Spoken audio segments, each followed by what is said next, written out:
আব্বুর প্রতি তো সবসময় একটা ভালোবাসা, বাট আম্মুর প্রতি একটা সফট কর্নার থাকে আমার কাছে মনে হয়। হ্যাঁ, হ্যালো, আসসালামু আলাইকুম আব্বা। হ্যাঁ, একটা কথা বলতাম তোমাকে। তোমাকে অনেক ভালোবাসি। হ্যাঁ, আমার মানে সবসময় পুলিশ প্লাজায় আসা হয়। আর বাসা যেহেতু রামপুরায় কাছাকাছি, বা পুলিশ প্লাজায় মনে হয় যে অন্য জায়গার তুলনায় খুব কোয়ালিটিফুল জিনিসপত্র এবং ভালো পাওয়া যায় এবং ডিফারেন্ট। আমার ছোট ভাই আর আমি। হ্যাঁ, ভালো লাগতেছে, জিনিসপত্র ইউনিক কালেকশন আসছে, ভালো লাগতেছে। এখনো মানে অর্ধেক শপিং আছে, এখনো পাঞ্জাবি কিনা হয়নি, খুঁজছি পাঞ্জাবি কিনা। হ্যাঁ, পাঞ্জাবি কেনার জন্য আসছি মূলত। হ্যাঁ, বড় আপুকে না কিছু দেওয়া হয়নি। ম্যাট্রিক পরীক্ষা দিবে, ওর কোথায় বই পাবে? মানে বোনের কাছে। আমি হচ্ছে ইউনিভার্সিটিতে পড়ি, ডিআইইউ ইউনিভার্সিটিতে। ইন্ডিয়াতে আসলে প্রতিবার ইন্ডিয়াতে শপিং করা হয়, কারণ এখানে বাংলাদেশে জিনিসপত্রের যে দাম, আমার মনে হয় যে ইন্ডিয়ার সেম জিনিস আনে এখানকার। যে মানে আমি তো ইন্ডিয়াতে প্রপারলি দেখেছি, সবকিছু জানি। আমার নানি বাড়ি ইন্ডিয়া। হ্যাঁ, আমার ইন্ডিয়া যাওয়া হয়, তবে অনেক দাম রাখে। মানে যা বাংলাদেশের মানুষরা হয়তো বা জানে না, অনেকে ফুটপাত থেকে জিনিস এনে ওনারা বলতেছে পাকিস্তানি, কিন্তু আমি মানে দেখে আসছি ইন্ডিয়ায় ওই জিনিসই। অনেক জায়গায় হয়, অনেক মানে বিভিন্ন ইয়েতে হচ্ছে আপনার শপিং মলে। আব্বুর জন্য ইন্ডিয়া থেকে পাঞ্জাবি এনে গিফট করছি, আর আম্মুর জন্য সেদিন বসুন্ধরা থেকে একটা থ্রি পিস কিনে গিফট করছি। দুইজনকেই, দুইজনকে। তবে বাবাদের প্রতি একটু টান থাকে, কারণ বাবারা তো, মা তো মাই, আর বাবারা তো সবসময় কষ্ট করে, তাদের আড়ালে অনেক কিছু থাকে। বাবার প্রতি একটু ভালোবাসাটা মনে হয় একটু একটু বেশি। আমি আব্বুর প্রতি তো সবসময় একটা ভালোবাসা, বাট আম্মুর প্রতি একটা সফট কর্নার থাকে আমার কাছে মনে হয়। হ্যাঁ, হ্যাঁ, আসলে মানে এটা প্রকাশ করা হয় না, কারণ আব্বুর প্রতি একটা ভয় কাজ করে তো। বাট আজকে হ্যাঁ ভাইয়া যাবে, সমস্যা নেই। আব্বু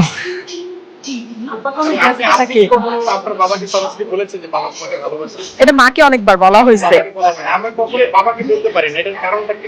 আমার আব্বু হচ্ছে কি অনেক একটু সিরিয়াস গম্ভীর টাইপের থাকে, আর অফিসের ব্যস্ততার কারণে সব মিলে আব্বার সাথে ওরকম ফ্রি হওয়া আসলে কখনোই হয়নি। সে এখন ওই যে আজকে ইফতার করে নাই আমাদের সাথে, মানে ইফতার করে 10 মিনিটের মধ্যে বের হয়ে গেছে।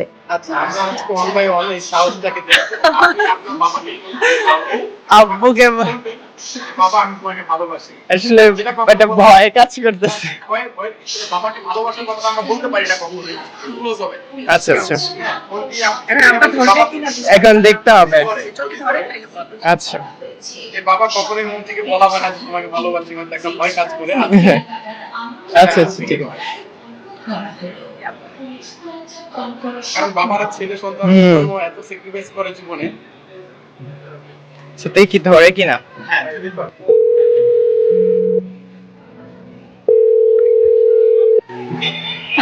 হ্যালো, আসসালামু আলাইকুম আব্বা। হ্যাঁ, একটা কথা বলতাম তোমাকে। তোমাকে অনেক ভালোবাসি।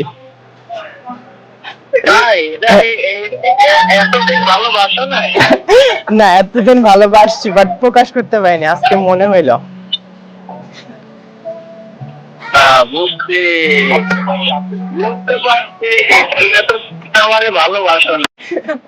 না, আচ্ছা, আচ্ছা আব্বা শোনো।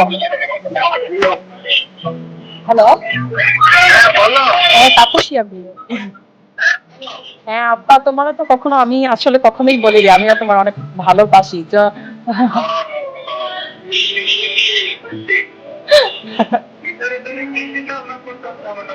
না না না না, কোনো চিন্তা ভাবনা না, মন থেকে বললাম। মন থেকে বলতেছি। আচ্ছা আচ্ছা ঠিক আছে। আচ্ছা আচ্ছা আচ্ছা ঠিক আছে। আচ্ছা, ইনশাল্লাহ। ইনশাআল্লাহ। আচ্ছা আচ্ছা ঠিক আছে, আল্লাহ।